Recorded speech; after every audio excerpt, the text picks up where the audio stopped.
Attitude is a combination of thinking, काम करके लिखो, liking, comma, disliking and action of behavior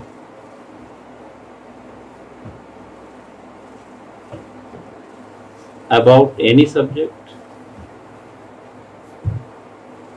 things are person. Things are person.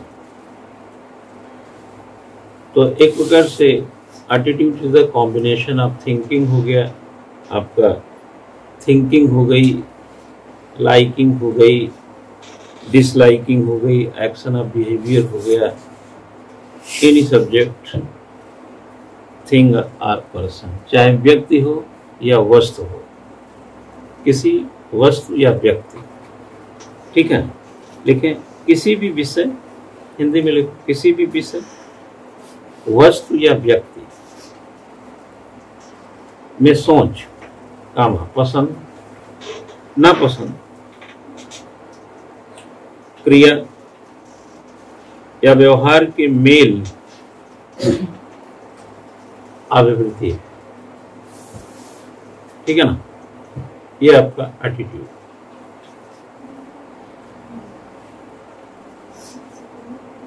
Action of behaviour, liking, disliking, किसी भी things, किसी भी person के प्रति आपका जो दृष्टिकोण है, नजरिया है, वो सब क्या है, उन सब का ये सब कॉम्बिनेशन ऑफ, एक प्रकार कॉम्बिनेशन है एटीट्यूड। अब आप एटीट्यूड, यही एटीट्यूड लेकर जितने भी लोग हैं, आप सभी अपना अपना एटीट्यूड लेकर रोज अपना काम करते हैं, ठीक है। तो किसी की लाइकिंग, किसी की डिसलाइकिंग, किसी का एक्शन ऑफ बिहेवियर, किसी का किसी थिंग्स के प्रति या व्यक्ति के प्रति या वस्तु के प्रति उसका जो दृष्टिकोण है ना, अगर उसको अलग अलग करें तो सबका अलग अलग ही मिलेगा। जैसे आपको करेला पसंद नहीं है, उनको कद्दू पसंद नहीं है, उनको वो आदमी पसंद नहीं है, उनको वस्तु पसंद नहीं है ना, तो ऐसे एग्जाम्पल्स मिल जाएंगे। और यह सब हमारे एटीट्यूड के कॉम्बिनेशन है, मतलब हम इसी पसंद नापसंद और इसी बिहेवियर के बीच में रोज अपनी जिंदगी चलायमान रखते हैं। अब जिसे हर चीज माना, कुछ का एटीट्यूड ये होता है, घर में ही आप ही लोग देखे होंगे, कई लोग इसमें ऐसे होंगे कि घर में जो कहा जाए, जो परोसा जाए, जैसा समझाया जाए, आपको कोई दिक्कत नहीं होती। ये अपना एक अपने तरीके का अलग एटीट्यूड हो गया। कुछ लोगों को प्रतिक्रिया करना जरूरी है, एक्शन ऑफ बिहेवियर क्या हो गया, आप उसमें प्रतिक्रिया करेंगे। कुछ लोगों को नहीं, मुझे तो ये पसंद नहीं है, मुझे तो यही पसंद है, मुझे तो, मतलब इस तरीके का एटमॉस्फेयर बना देते हैं। तो ये उनका अपने एटीट्यूड। मैं ये नहीं कह रहा हूं कि एटीट्यूड अच्छा है या बुरा है, मैं ये नहीं कह रहा हूं कि आपकी पसंदगी अच्छी है या खराब है, मैं ये नहीं कह रहा हूं कि आप कद्दू नहीं खाते हैं तो लौकी क्यों खाते हैं या लौकी क्यों पसंद, हमारा क्वेश्चन नहीं है कहीं। यह तो एटीट्यूड क्या है मैं वो बता रहा हूं। आप कद्दू खा के अच्छा पढ़ते हैं, कोई करेला खा के अच्छा पढ़ता है, कोई दाल भात अच्छा खा के पढ़ता है, मतलब कुछ ना कुछ आपके एटीट्यूड के हिसाब से डिफरेंसेस मिल जाएंगे। यही आपकी व्यक्तित्व की पहचान भी है। आप इसीलिए वैल्यूज में हमने क्या किया, वैल्यूज में भी बोलते हैं पसंद ना पसंद, एटीट्यूड में भी लाइकिंग डिसलाइकिंग की बात कर रहे हैं। तो कहीं ना कहीं हमारे जो वैल्यूज हैं वो भी तो हमारे अंदर ही तो है। मतलब अगर मैंने कहा कि किसी व्यक्ति को कम सुनाई देता है और हमने कहा किसी व्यक्ति को कम दिखाई देता है, तो हम दोनों में व्यक्ति ही प्रधान है। ऐसा नहीं कि सुनाई नहीं देता, फ्रिज को दिखाई नहीं देता, टीवी को, दो चीज नहीं बोल रहे हैं। उसी तरीके से लाइकिंग डिसलाइकिंग अगर कॉम्बिनेशन है एटीट्यूड का, एक्शन ऑफ बिहेवियर कॉम्बिनेशन है एटीट्यूड का, तो वैल्यूज जो है उसी बिहेवियर के अंदर तो है, वहां भी लाइकिंग डिसलाइकिंग है। पसंद ना पसंद, ठीक है। तो हम फिर भी क्या करते हैं, हम भी जब भी कोई डिसीजन लेते हैं इसी पर्सनालिटी, इसी एटीट्यूड में, तो हम अनलिमिटेड ऑप्शन तो नहीं खोजते ना। भाई घर में अगर आपको कद्दू पसंद नहीं है तो दोपहर में जो आलू गोभी बनी थी वो सब्जी बची उसको खा लो। चलो उसको पसंद नहीं है, दही से खा लो। कुछ और विकल्प का तो विकल्प, लेकिन घर में या कहीं भी अनलिमिटेड नहीं मिलेंगे आपको। मतलब आपकी पसंदगी अनलिमिटेड नहीं जा सकती, अनलिमिटेड नहीं हो सकते आप। अनलिमिटेड तो माई, कोई दुनिया का माई का लाल हो नहीं सकता। अनलिमिटेड तो बस यही ऊपर हो सकता है जो हमको आसमान खुला दिखता है। पृथ्वी भी अनलिमिटेड नहीं है, सागर भी हम समझ लिए हैं कौन कितना बड़ा कितना गहरा है। अनलिमिटेड तो आपको संविधान में अधिकार भी नहीं मिला है। अनलिमिटेड तो मोदी जी की सरकार भी नहीं है। कुछ भी करके दिखाएं, कुछ भी कैसे कर लेंगे। संविधान के परे जाके दिखा दें, 2 मिनट में पता चल जाएगा सरकार और संविधान क्या होती है। संविधान बता देगा कि तुम सरकार हो, सरकार की तरह रहो, और हम संविधान हैं, हमारे विधान के तहत रहो। अनलिमिटेड कुछ भी नहीं है। तो हमारा जो एटीट्यूड है वो इन कॉम्बिनेशन के दायरे में काम करता है, और इसी में हम पूरे जीवन काटते हैं। एक IAS ऑफिसर है, डीएम है, कितना लिमिट है? देहरादून का डीएम है, हरिद्वार का लिमिट खत्म, रायवाला वाला कहां, जहां देहरादून खत्म डीएम खत्म, चीफ मिनिस्टर धामी जी जहां उत्तराखंड खत्म, प्रधानमंत्री मोदी साहब जहां भारत का भू भौगोलिक क्षेत्र खत्म, दुनिया ही खत्म हो जाती है भाई। तो हमारा जो एटीट्यूड है वो, इसका मतलब है एटीट्यूड भी अनलिमिटेड नहीं कर सकते। डिसलाइकिंग अनलिमिटेड नहीं है, लाइकिंग भी अनलिमिटेड नहीं है। कई लोग शादी ब्याह में क्या होता है, 5 साल से सदिये खोज रहे हैं अनलिमिटेड शादी खोज रहे हैं। ऐसे हो सकता है? अरे कहीं ना कहीं जाके ठहरना ही पड़ेगा आपको। अनलिमिटेड कुछ नहीं है, बस इतना समझ लो। अनलिमिटेड अगर कुछ है तो जिसका पता नहीं किया गया वही है। खुला आकाश, अंतरिक्ष, अनंत आकाश, भैया पता नहीं। एक दिन सब कुछ चलता रहा ज्ञान विज्ञान, तो वो भी हम खोज लेंगे। इंची टेप से नाप लो, इतने है पूरी। ठीक है, ये बात आपको समझ में आ गई होगी। लाइन बदल दीजिए।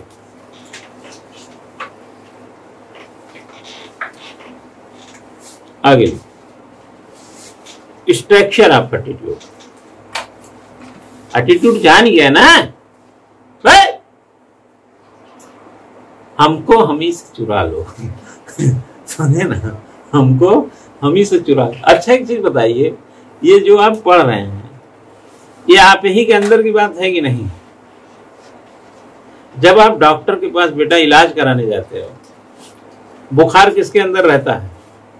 आपके अंदर। श्रुति से बेहतर एग्जाम्पल कोई नहीं हो सकता। 3-4 दिन से इसी पीड़ा से गुजर रही है। बुखार हमारे अंदर होता है। शरीर में कोई भी हाथ, पैर, सिर, पेट, कहीं पर भी किसी तरीके का दर्द महसूस हो, किसके अंदर? हमारे ही अंदर। हम डॉक्टर के पास जाते हैं अपने अंदर के माल मटेरियल को ठीक कराने के लिए। तो हमारा शरीर क्या है? एक स्ट्रक्चर है। अरे जैसे सड़क एक संरचना है, पुल एक संरचना है, हॉस्पिटल भी एक संरचना है, विश्वविद्यालय भी एक स्ट्रक्चर पे खड़ा है ना भाई। कमरा नहीं, ऑफिस नहीं। अभी चले जाओ लाडपुर के जंगल में, बोलो कि यहाँ उत्तराखंड जबरदस्त यूनिवर्सिटी हमको दिख रही है। लाडपुर का जंगल, बोलो लाडपुर के जंगल में जितने यूकेलिप्टस के पेड़ खड़े हैं, अरे पूछो मत। वो देखो बायोलॉजी का डिपार्टमेंट, वो देखो जूलॉजी का डिपार्टमेंट, वो देखो मनोविज्ञान, बोल सकते हो। लेकिन गढ़वाल विश्वविद्यालय, दून यूनिवर्सिटी में जाओ तो दिखेगा स्ट्रक्चर। हम दिखते हैं, हम कैसे दिखते हैं? आदमी जैसे। तो स्ट्रक्चर किसका हुआ? आदमी। लेकिन कई लोग ऐसे हैं जिसमें आदमी तो होते हैं लेकिन स्ट्रक्चर गधे जैसा दिखता है है ना? लोग टीचर क्या बोलता है, क्या गधे की तरह। तो गधा गधा दिखता है, घोड़ा घोड़ा दिखता है, भैंस गाय की तरह दिखते हैं, आदमी आदमी की तरह दिखता है। ये क्या है? ये हमारा स्ट्रक्चर ही तो है जो हमको दिखा। अच्छा, होटल कैसा दिखता है? हॉस्पिटल जैसा। कहीं चाउमीन बन रही है, यहाँ तो बुखार की दवा मिल जाएगी, ऐसा दिमाग में आता है। आप स्ट्रक्चर से ही तो पता करते हैं यहाँ वर्क क्या हो रहा होगा। हाँ, स्त्री स्त्री दिखती है, पुरुष पुरुष दिखते हैं, बूढ़ा बूढ़ा दिखता है, बच्चा बच्चा दिखता है। किसकी वजह से दिखता है? स्ट्रक्चर। हमारा शरीर एक संरचना है, शरीर संरचना। नीचे से लेकर ऊपर तक अलग अलग आइटम फिट किए गए हैं। ये हमारी शरीर एक संरचना है। एटीट्यूड, स्ट्रक्चर ऑफ एटीट्यूड हमारी अभिवृत्ति का एक ढांचा है। अगर मैं आपसे कहूं कि आप अपनी मां को बहुत प्यार करते हैं, तो इसी स्ट्रक्चर में लाइकिंग, अगर डिसलाइकिंग की बात करें, बुखार किसके अंदर था? सर दर्द, प्यार मोहब्बत, पसंदगी नापसंदगी, सब कुछ हमारे अंदर है। और किसको हम ज्यादा पसंद करते हैं, ये भी हमारे अंदर है। और किसको देख के हमारी भौवें तन जाती हैं, ये भी हमारे अंदर है। तो स्ट्रक्चर ऑफ जो अभिवृत्ति है, अगर आपका स्ट्रांग है, स्ट्रक्चर ऑफ जो एटीट्यूड है आपका स्ट्रांग है, शरीर मजबूत है, बीमारी आएगी?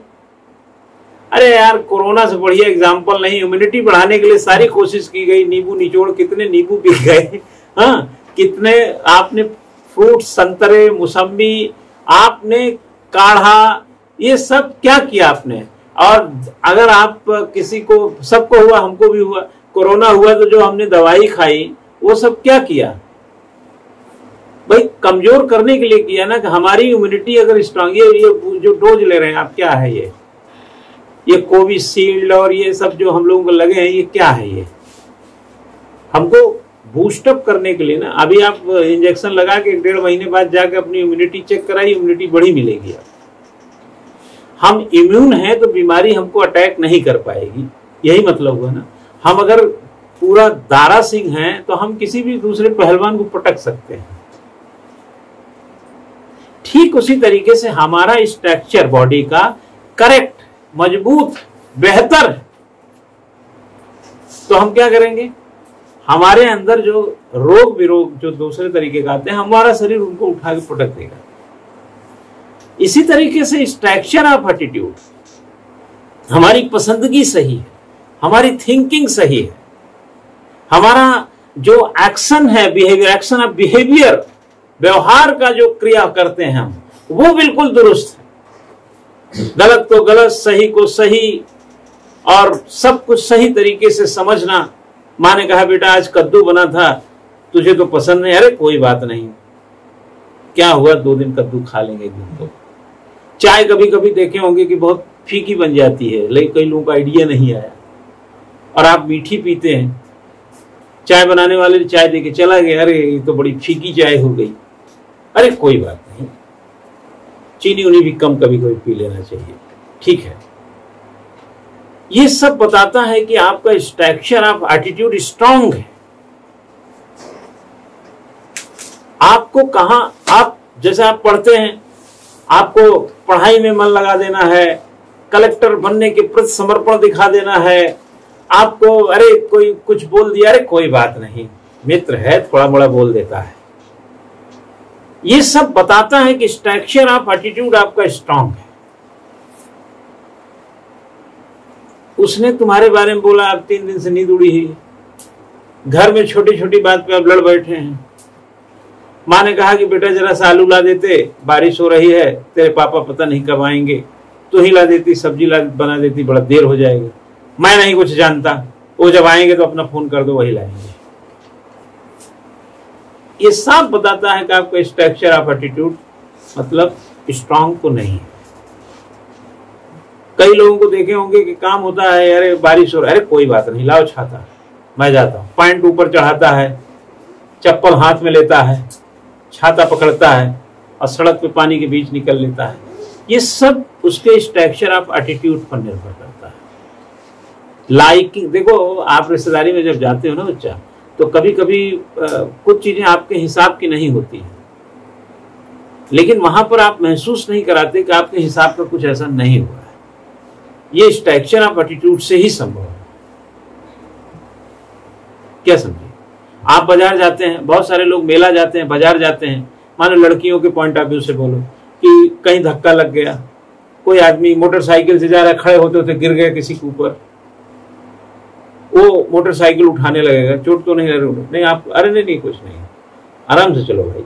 ये स्ट्रक्चर ऑफ एटीट्यूड ही है, स्ट्रांग है। मतलब स्ट्रक्चर सब में है बट स्ट्रांग। जैसे ये जो कोचिंग का भवन है, ये भी एक स्ट्रक्चर है। बहुत सारे जो पुल हैं पानी में खतरे के निशान से नदियां ऊपर बह रही हैं और पुल टिके हुए हैं, वो मजबूत स्ट्रक्चर है। और ये जो अभी सोंग नदी, ये कौन सा अपना, ये महाराणा प्रताप कॉलेज के बाहर पुल में, या जो भी पुल टूटा या बह गया मिट्टी किनारे से, जो भी कट गया, ये स्ट्रक्चर कमजोर है। पुल, इसके पहले ऋषिकेश वगैरह में कहीं कुछ घटना हुई थी, वो सब कमजोर स्ट्रक्चर है जो एक छोटे मोटे घटना में। और मैं इलाहाबाद में देखता हूँ इतने पुल बने हुए गंगा यमुना पे, गंगा पे भी यमुना पे। गंगा असल में इधर से यमुना, इधर से गंगा। तो इलाहाबाद एक प्रकार से ऐसे समझो जैसे पेनिनसुलर जैसा है, जैसे इधर बंगाल की खाड़ी, इधर अरब सागर, उधर हिंद महासागर। तो जाके फिर गंगा यमुना सरस्वती ऐसे कॉम्बिनेशन बनता है ना। तो इधर जब गंगा यमुना मिलते हैं, इधर से गंगा जा रही है, इधर से यमुना, यहाँ मिलते हैं, तो इलाहाबाद का मतलब दो हिस्सा हो गया एक प्रकार से शहर का, समझो अब तो बढ़ गया शहर।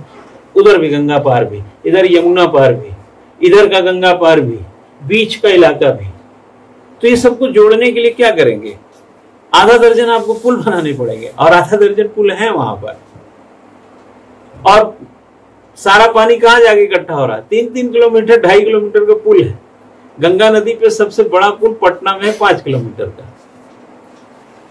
3 किलोमीटर, 2.5 किलोमीटर, क्योंकि गंगा जैसे जैसे मैदान में बढ़ती जाती, चौड़ाई बढ़ती जाती है, और जैसे जैसे पहाड़ों की तरफ जाएंगे चौड़ाई थोड़ी घटती जाती है ना। तो अब इतना पानी भरा हुआ है। बड़े हनुमान, आप कभी गए हो, माघ मेला लगता है, किनारे बड़े हनुमान जी का मंदिर है, लेटा हनुमान बोलते हैं, बहुत किले के पास लगा हुआ, फिर भी वो डूब गए। पानी ऊपर उनका सिर्फ झंडा दिख रहा है। तो इतने पानी के बाद भी पुल लग रहा है कि थोड़ा सा बचा हुआ है, जहां लोग चलते हैं टच करने से ऐसा महसूस होता है। फिर भी वो पुल टिके हुए, क्यों? क्योंकि वो स्ट्रक्चर मजबूत है। तो कोई दुख में, कोई सुख में, कोई समस्या में, किसी प्रकार की लाइकिंग में, डिसलाइकिंग में, बिहेवियर के एक्शन में, कहीं कोई आपदा है, घटना है, परेशानी है, वही आदमी झेल सकेगा जिसका स्ट्रक्चर एटीट्यूड वाला ज्यादा स्ट्रांग। तो हमारा शरीर इम्यूनिटी में रहेगा तो बीमारियों से झेल लेगा, बीमारियों को पटक देगा। वैसे एटीट्यूड स्ट्रांग रहेगा तो हमें समस्याएं हमारा बाल बांका नहीं कर पाएंगी। तो सिर्फ शरीर ही मजबूत ना हो, बल्कि एटीट्यूड। आप अब ये कहेंगे कि सिविल सर्विसेज में इसकी क्या जरूरत है? कल आप डीएम बनेंगे, कोई घटना घट गई, आप ही का हार्ट अटैक हो गया घटना देख के, कमजोर आदमी नहीं चाहिए ना। 100 लोगों ने घेराव कर दिया, आप ही के पसीने निकल गए। एटीट्यूड को स्ट्रांग रखना है, और एटीट्यूड को स्ट्रांग रखना, जैसे कोरोना आया और कोरोना से बहुत सारे लोगों की मौत हुई, है ना। और आपने गौर किया होगा कि मतलब इसमें भाई अगर ये है कि इम्यूनिटी के कारण लोग बचे हैं, तो कहीं ना कहीं इम्यूनिटी कमजोर थी। और आप देखे होंगे कि सबसे पहले टीका किसका लगाया गया? आफ्टर 60, क्योंकि माना गया कि इनकी इम्यूनिटी कमजोर होती है। अब बच्चों का टीका अब लग रहे हैं, क्यों? क्योंकि माना जाता है बच्चों की इम्यूनिटी स्ट्रांग होती है। बच्चे मिट्टी में खेल लें, तालाब में नहा लें, दिन भर पानी में बारिश में भीगते रहें, उनको कोई बुखार जुकाम नहीं। और अभी हम लोग या 50-60 साल का आदमी चला जाए बाहर, तो पता चला कि खांस रहे हैं, छींक आ रही है, फिर 102 डिग्री बुखार भी हो गया है, क्योंकि कहें अरे ऑफिस से आते समय भीग गए थे। भीगे और ये हुआ क्यों? खांसी, ये जो जुकाम क्या है? वायरस ही तो है। वो क्या था? कोरोना वायरस ही तो था। मतलब वायरस ने जकड़ लिया क्योंकि हमारी इम्यूनिटी स्ट्रांग नहीं थी। ठीक है, तो ऐसे हमारा स्ट्रक्चर का है। लाइन लिखो जरा इसमें, लिखो attitude is always towards one subject. अभिप्रति हमेशा एक विषय के प्रति होती है।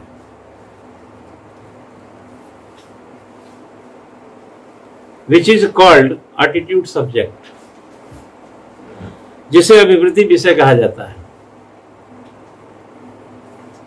जिसे अभिवृत्ति विषय कहा जाता है। Attitude can be subject matter, attitude can be subject matter, comma person और एनी इवेंट और इशू। अभिवृत्ति विषय वस्तु, व्यक्ति या कोई घटना या मुद्दा हो सकता है। ठीक है ना? अभिवृत्ति विषय वस्तु, व्यक्ति, कोई घटना या मुद्दा हो सकता है। ठीक है बच्चों? हाँ, कंसेप्ट बनता जा रहा है ना? हाँ, आगे लिखें।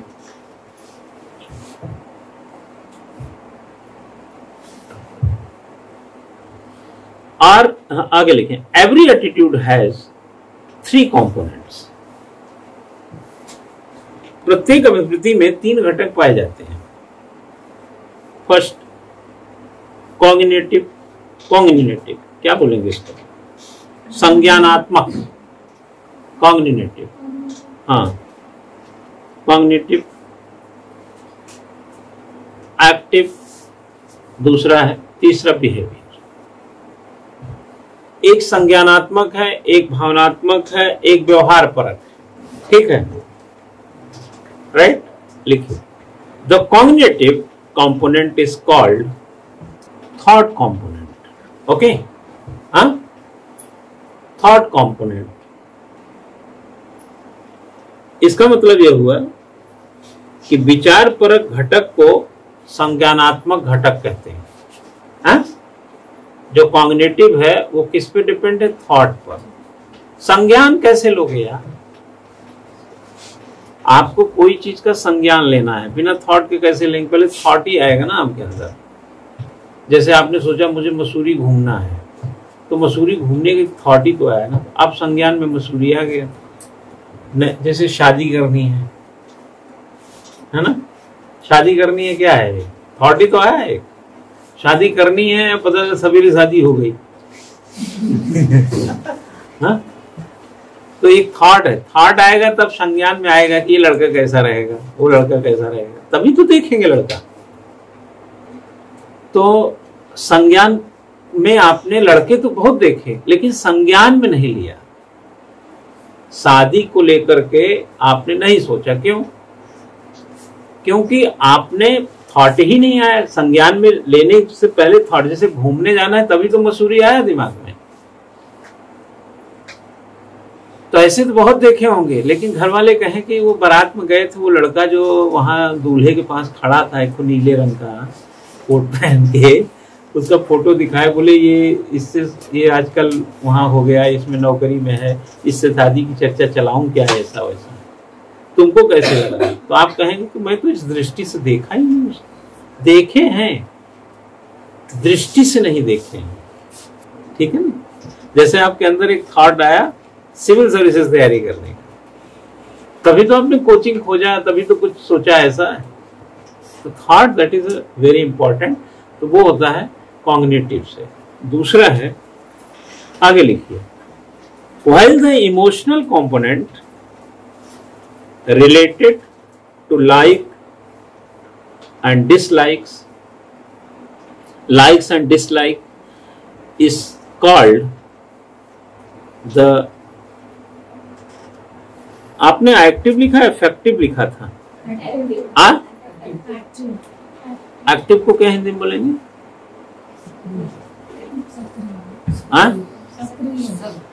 सक्रिय। अफेक्टिव को क्या बोलेंगे? भावात्मक ना, उसको बेटा भावात्मक को क्या बोलेंगे? इमोशनली बोलेंगे। आप जो एक्टिव है ना उसको इमोशनल कर दीजिए ऑब्लिक करके। हमें यहाँ इस लेवल का एक्शन देखना है ना। एक्टिव का मतलब ये नहीं कि किसी का हाथ पैर तोड़ना है, एक्टिव का मतलब है हमें भावात्मक देखना है। लाइक डिसलाइक क्या होता है? भावात्मक होता है। जैसे हम किसी को पसंद करें और किसी को ना पसंद करें, दोनों में दो भाव डालते हैं। कद्दू की सब्जी अफेक्टिव होना चाहिए ना, भावात्मक। ऑब्लिक अफेक्टिव भी लिख लो, ये सही वर्ड है, सही बोल रहे। भावात्मक जो या भावनात्मक जो लगाव है वो किसी लड़का के लड़की या लड़के के लड़की के लिए ही थोड़ी बोल रहे हैं हम। ये अलग अलग वेरिएशन, यही तो इसका स्ट्रक्चर का एस्पेक्ट भी तो यही है ना। एटीट्यूड क्या है? अपनी माँ को देख करके क्या अपने जैसे मोहल्ले के किसी आंटी की तरफ फीलिंग आती है क्या? नहीं आती है तो बताओ। और आंटी प्रणाम, अपनी माँ को जाके बोलो आंटी प्रणाम। हाँ, इस हाथ से गाल पकड़ेगी और इस हाथ से तमाचे मारेगी मुंह के जोर से। हाँ, सपना देख रही है क्या? तो जो हमारा एटीट्यूड में जो चीज भरी हुई है, जो हमारे अंदर है, लाइकिंग डिसलाइकिंग, आप हर परिस्थिति में कुछ चीज को लाइक करते ही हैं, हर परिस्थिति में। जैसे आप लोग हैं, चाहे जैसे लगे, आपके माँ बाप आपको पसंद करते ही हैं, चाहे नहाए हों चाहे ना नहाए हों, चाहे जैसे हों। तो ये हमारे अंदर है ना। इसी चीज को पहचानेंगे तो कल जब आप अफसर बनेंगे, तो जब आप जानते हैं कि बने जनता के लिए हैं, तो जनता चाहे बूढ़ा आए, चाहे गरीब आए, चाहे अमीर आए, आपको पसंद करना चाहिए ना। उसकी प्रॉब्लम को सलूशन देना चाहिए। अब आप वहां पक्षपात करने लगे तो गलत एटीट्यूड का आदमी चला गया ना। तब ये सब पढ़ने से थोड़े जो सवालों में उत्तर भरने हैं आपको, उससे एक आइडिया आ जाता है कि ये इसकी पेन जो है इस क्वेश्चन पे या इस इशू पे किस तरीके से कर रहा है काम। उसी के पॉइंट ऑफ व्यू से थोड़ा सा समझ लेता है। देखे होंगे कई लोग रास्ता बताने में बड़े आराम से बताते हैं, किसी को रास्ता पार कराने में, कोई बच्चा किनारे खड़ा है रास्ता पार करने के चक्कर में, कोई जा रहा है, कहाँ जाना है तुमको, उधर, वो पार करा देता है कि बच्चा है। तो ये सब उसी एटीट्यूड का हिस्सा ही तो है। हाँ? अगर आपका सेंटिमेंट्स इस किस्म का है और कल आप प्रशासनिक अधिकारी बनेंगे, तो उम्मीद है कि इसमें एक अच्छा व्यक्ति निवास करता है। तो इसको जरा लिख लीजिएगा कि क्या लिखा, while the emotional component, या हाँ ठीक है, related to like dislike is called the affective component. Okay, लिखो। हाँ, लिख लिया? इसको लिखिए। जबकि पसंद नापसंद से संबंधित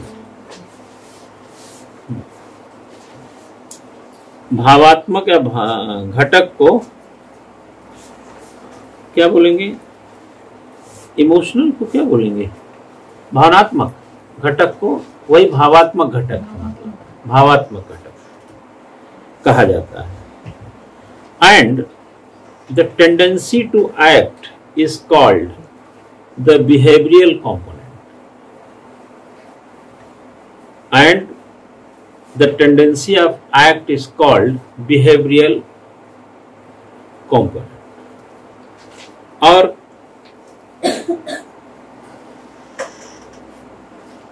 क्रिया करने की प्रवृत्ति को व्यवहार परक घटक कहा जाता है।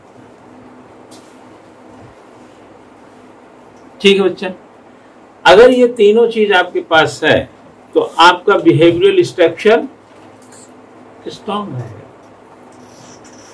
है ना। आपके अंदर पहला क्या बताया मैंने? कॉग्निटिव होना चाहिए, दूसरा अफेक्टिव होना चाहिए, तीसरा बिहेवियरल होना चाहिए। अगर ये तीनों चीजें आपके अंदर हैं तो आपका जो स्ट्रक्चर ऑफ एटीट्यूड है वो स्ट्रांग माना जाएगा। अब ये डिपेंड करता है टाइम टू टाइम कहाँ कैसे इस्तेमाल। वैसे जनरली ये तीनों एक साथ भी इस्तेमाल हो सकते हैं, क्योंकि बिहेवियर जब आप करते हैं तो बाकी चीजें साथ हो लेते हैं। जब आप कोई पसंद, देखो पसंद को नापसंद को लिया गया है, नापसंद भी उसी का पार्ट है। हम नापसंद करते हैं का मतलब देखो, जब हम कोई चीज नापसंद करते हैं तो मतलब उसका अपोजिट हो रहा है कि हम पसंद नहीं करते हैं। अच्छा, पसंद करते हैं इसका मतलब मुझे नापसंद नहीं है। तो यह व्यक्ति के एटीट्यूड का पार्ट है। आप सिर्फ पसंदगी नहीं डाल सकते, क्योंकि वैल्यूज फिर डिफरेंट ही नहीं होंगे। या तो आदमी में एक जैसे घटक डाल दीजिए, वैल्यूज ही तो हमारी पर्सनालिटी को अलग, मतलब सबसे इंपॉर्टेंट में वैल्यूज ही आता है जो बताता है लाइक एंड डिसलाइक। वैल्यूज का मतलब होता है लाइक एंड डिसलाइक। आप जितने लोग हैं शकल से मत सोचिए, लंबाई चौड़ाई इससे मत देखिए, आप अलग किससे हैं, आप सिर्फ वैल्यूज से, लाइक डिसलाइक्स। जितने लोग बैठे हैं सालों साल पढ़ के चले जाते हैं, किसी का कपड़ा एक जैसा नहीं मिलता है, सबकी पसंद अलग है। आप एक्टिवा लेते हैं, जो गाड़ी आप जिससे आते हैं, आप देखेंगे उसमें 3-4 कलर तो मिल ही जाता है कि गाड़ियां ब्लैक है, रेड है, कुछ व्हाइट है, ऐसा मिल जाता है। लेकिन इंजन वही है, रेट वही है, स्पीड वही है, माइलेज वही है, सब कुछ वही है, लेकिन एक रेड ले लेता है, एक ब्लैक ले लेता है। ये बताता है कि ये उसका वैल्यूज है। चूंकि अब 3-4 कलर ही आप बनाए हैं, इसलिए लिमिट में लोग समझौता कर लेते हैं। नहीं, अगर एक आध करोड़ कलर होते, हालांकि कलर 4 ही होते हैं, उसी में से मिला जुला के एक आध करोड़ कलर बना लेते हैं। नहीं, थोड़ा सा मटमैला, फिर थोड़ा सा और मटमैला, थोड़ा सा उसमें और मटमैला कर लिए होते, तो कई लोग इसमें भी चले जाते कि मुझे ये पसंद है ये नहीं, जब मटमैला दोनों है, बस वो ज्यादा है वो कम है, बस इतनी सी। जैसे लोग कहते हैं व्हाइट, यार थोड़ा ऑफ व्हाइट दिखाओ, मतलब व्हाइट तो हो बट थोड़ा ऑफ हो। जैसे इस कमरे में रोशनी तो हो पर थोड़ी कम हो, मतलब रोशनी नहीं खत्म करनी है, कम करनी है, ज्यादा करनी है, ठीक है ना। जैसे इसी कमरे में बैठे कई लोगों को लग रहा होगा यार आज गर्मी बहुत है, ह्यूमिडिटी बहुत हो रही, पसीना सूख नहीं रहा है, कई लोग ऐसे दिमाग में चलता है ना। अरे कहाँ गर्मी है, इतना तो चलता है। ये दो एक प्रकार से आपके वैल्यूज के डिफरेंसेस हो गए। वातावरण वही है दोनों के लिए, लेकिन उसको डिफाइन आप या समझ या सोचने का तरीका आपका अलग अलग। आगे बढ़िए, एक लिखिएगा बेटा।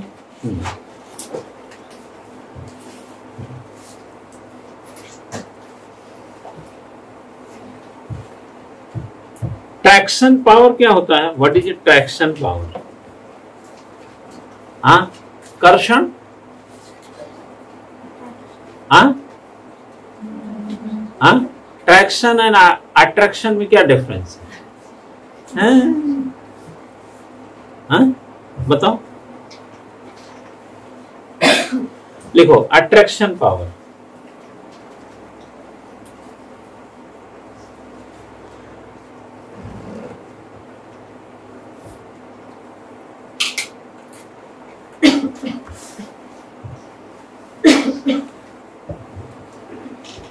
लिखिएगा, attraction force is the positive और नेगेटिव एटीट्यूड।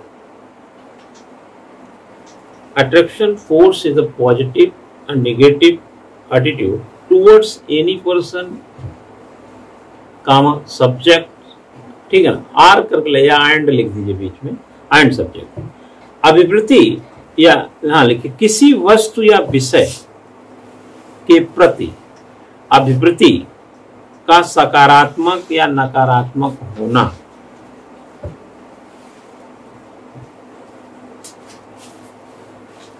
ठीक है, इसको क्या बोलेंगे? आप अट्रैक्शन है एक, जैसे आपने कहा ये खराब है, ये अच्छा है। अब आप जरा एग्जाम्पल समझो, आपने पसंद ना पसंद, है ना, और ये खराब है, ये अच्छा है, मतलब बेसिक डिफरेंस जाएंगे तो आपको वैल्यूज ही इसको भी हैंडल कर रहा है। जैसे अट्रैक्ट होना और अट्रैक्ट नहीं होना, खराब अच्छा कहने के दृष्टि, सकारात्मक या नकारात्मक होना। इसमें एक लाइन लिखेंगे, a person can have 5 type of positions towards any object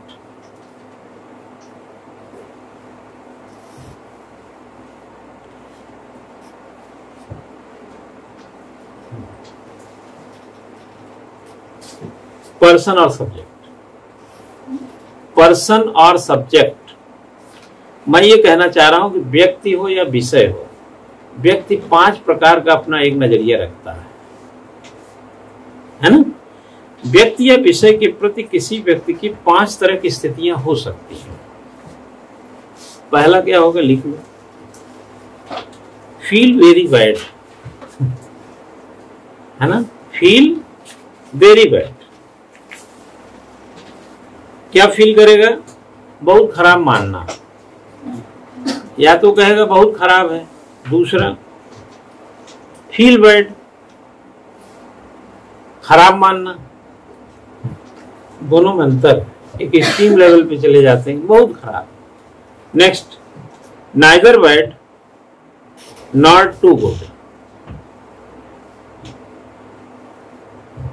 ना खराब ना बहुत खराब। ये एक प्रकार से बच्चा न्यूट्रल एस्पेक्ट बोला जाता है इसको, तो डैश करके लिख लो, न्यूट्रल या तटस्थ।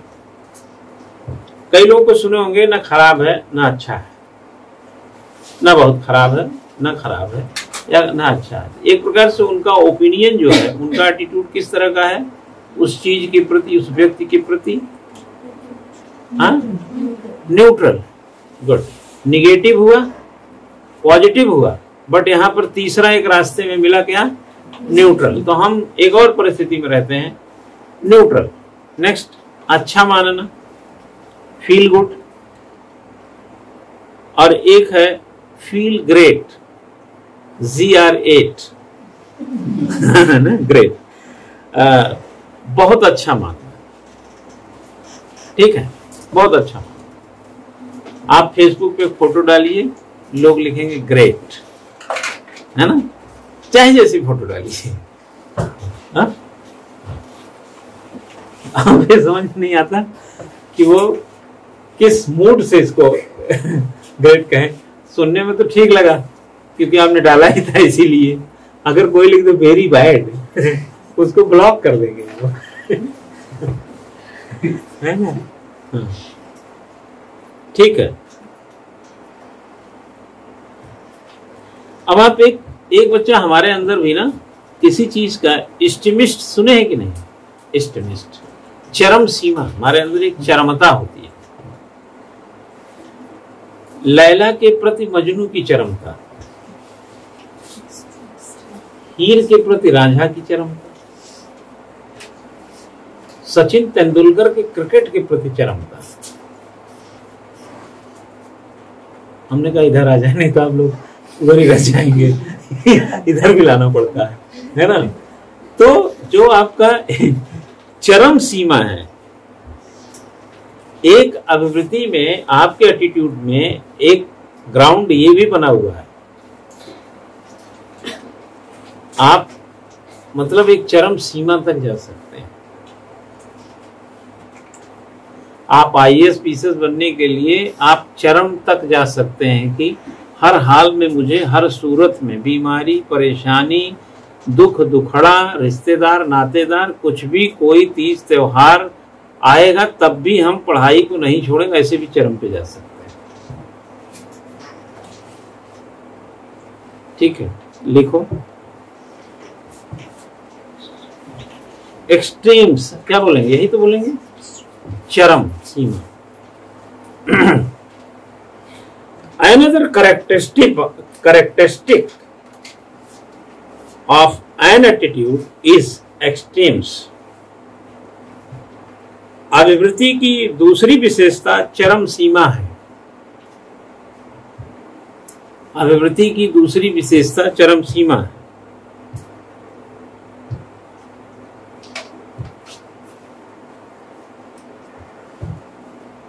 ठीक है। which indicate to what degree, which indicate to what degree the attitude is perceived as good or bad, जो यह इंगित करती है कि अभिवृत्ति किसी मात्रा में अच्छी या खराब समझी जाती है, खराब समझी जा रही है। देयर आर कर लीजिएगा टू टाइप ऑफ एक्सट्रीम्स, दो प्रकार की चरम सीमा है।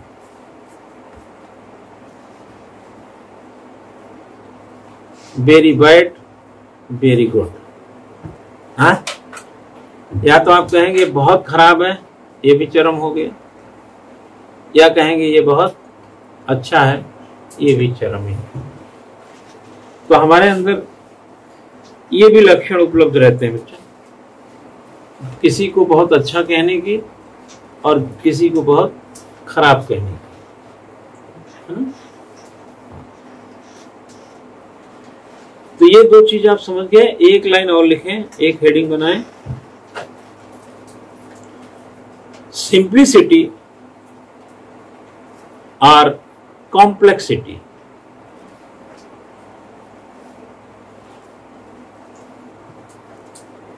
सरलता या जटिलता।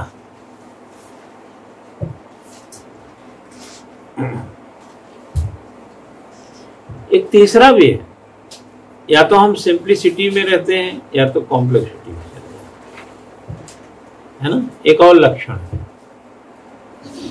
है ना, जैसे आप देखे होंगे कहते हैं मल्टी कॉम्प्लेक्स, ऐसा बोलते हैं ना। आप आजकल कॉम्प्लेक्स नहीं बने हुए हैं, हर जगह कॉम्प्लेक्स ही है।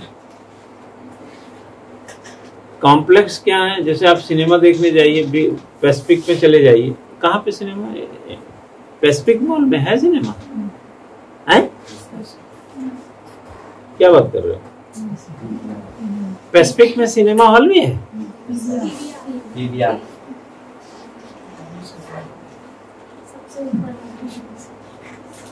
ये जहाँ कपड़ा उपड़ा बिकता वहाँ सिनेमा हॉल भी है? सबसे टॉप। अच्छा, ध्यान नहीं आ रहा है मुझे। सिनेमा हम तो देखे तो 3 फ्लोर कपड़े बिकते रहता हूँ, कपड़े जूते यही सब। अच्छा, टॉप पे सिनेमा हॉल। अब जैसे वहां पर हर तरीके का बाजार है, सिनेमा हॉल भी, तो वो क्या हुआ? मॉल हटा दीजिए, पैसिफिक कॉम्प्लेक्स है। एक पार्किंग कीजिए, पूरी खरीदारी कीजिए, गाड़ी में बैठिए और घर आइए, है ना? एक प्रकार से कहा जाए तो वो कॉम्प्लेक्स नहीं है, वो सिंप्लेक्स है। हाँ? बिग बाजार जैसे है, आप बिग बाजार में जाकर पार्किंग कीजिए और चीनी लेना है, जो भी लेना है, कपड़े लेने हैं, XYZ सब लेकर के गाड़ी में भर घर आ जाइए। तो कॉम्प्लेक्स हुआ कि सिंप्लेक्स हुआ? कॉम्प्लेक्स तो यह है कि पलटन बाजार में वहां यहाँ हो जाना है, फिर दौड़ को उस दुकान में जाना है। कॉम्प्लेक्स तो पलटन बाजार है, ये कॉम्प्लेक्स नहीं, सिंप्लेक्स है। ठीक है? तो जटिलता, सरलता, ये तो खैर हम दूसरे नजरिए से बता दिए, बट जो इस अगर लिटरेचर फॉर्म में जाए तो हम कॉम्प्लेक्स और सिंप्लेक्स, सरलता को बात करें या जटिलता की बात करें, तो हमारे अंदर दोनों गुण पाए जाते हैं। क्या है, जरा एक लाइन लिख लीजिएगा। A third characteristic of an attitude,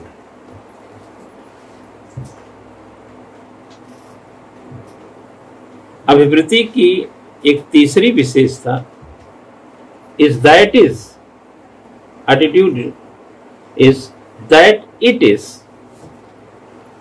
either simple or complex। तीसरी विशेषता यह कि या तो सरल होती है या जटिल होती है। लेकिन The attitude which is formed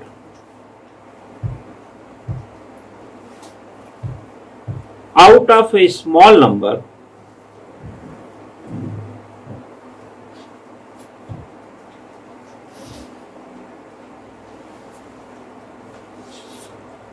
out of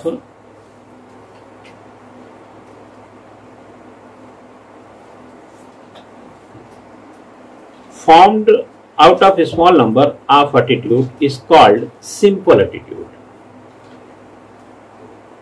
clear हुई? जो विवृत्ति थोड़ी सी अभिवृत्तियों से निर्मित होती है उसको हम सिंपल अभिवृत्ति कहेंगे। थोड़ी सी अभिवृत्तियों से, बहुत मेहनत करने की जरूरत नहीं है, वो सिंपल अभिवृत्ति। जैसे हम चाय के प्रति कैसी अभिवृत्ति रखेंगे? बड़ी सिंपल अभिवृत्ति रखते हैं। क्या यार इसमें थोड़ा मीठा तो कम लग रहा है, मीठा नहीं है, नहीं है, स्टीम कुछ नहीं है उसमें, है ना। आज दूध में थोड़ा पानी ज्यादा लग रहा है, आज चावल थोड़ा सा कम पानी रह गया। ऐसा नहीं कि चावल में पानी नहीं डाला गया, पका ही नहीं, मतलब जिसमें हमें नंबर्स बहुत कम जुटाने पड़ते हैं अपने एटीट्यूड को बनाने के लिए। जैसे एग्जाम्पल के तौर पे कि जैसे हमें जूता पहनना है तो हमें कितना एटीट्यूड दिखाना है, पैर तक जूते को ले जाना है या जूते को पैर तक पहुंचा देना है ना। हमें गाड़ी चलाना है रोज, बड़े सिंपल एटीट्यूड, बात करते करते स्टार्ट करिए, दैट इज सिंपल एटीट्यूड। जैसे आप खाना बनाते बनाते, रोटी बनाते बनाते आप किसी को बोलेगा अरे जरा वो सामान वहां ऊपर चढ़ा दो, बड़ा सिंपल इसमें आपका चल रहा है हिसाब किताब। आगे इसी में एक लाइन लिखिए, फॉर एग्जाम्पल लिखें, the attitude towards the doctor will be easy for a patient. समझ गए कि नहीं? हाँ, एग्जाम्पल में लिखो,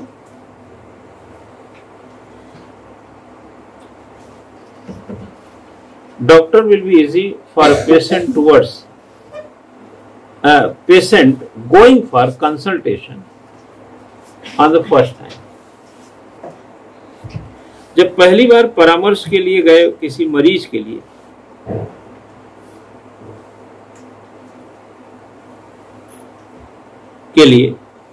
डॉक्टर के प्रति अभिवृत्ति सरल होगी। नहीं समझे? चलो थोड़ा यार डॉक्टर को दिखा देते हैं, ऐसे कुछ, जैसे किसी को कितनी भी गंभीर बीमारी हो, लेकिन डॉक्टर के पास यार एक बार डॉक्टर दिखा ला, हाँ यार मैं भी सोच रहा हूँ दिखा लेता। तो that is a simple way. जब वो एक्सरे कराएगा, जब वो पैथोलॉजी में भेजेगा, जब ब्लड चेक कराएगा, आज एमआरआई कराने जाना, अब आपका कॉम्प्लेक्स एटीट्यूड शुरू हो जाएगा। कंसल्टेंसी क्या है? जैसे आप जब तैयारी करने का मन बनाए और सोचे चलते हैं पूछने के लिए, एक सिंपल एटीट्यूड। जब रोज आना है, असाइनमेंट लिखना है, ये करना है, प्री देना है, मेन देना है, ये अब आपका कॉम्प्लेक्स एटीट्यूड। लाइन बदल दीजिए। On the other hand, when an attitude it form या made up of many attitudes, उसी का उल्टा कर दीजिए, है ना। यह कुछ से बनता है, वो ज्यादा से बनता है। दूसरी तरफ जब कोई अभिवृत्ति अनेक अभिवृत्तियों से बनी हो,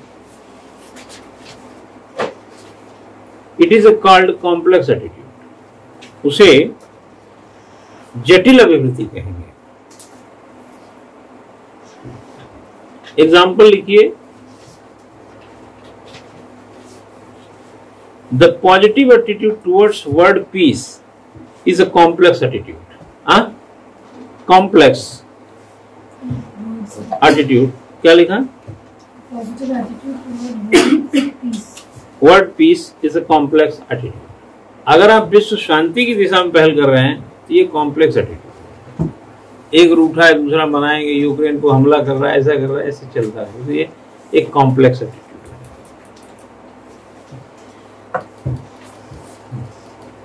ठीक है।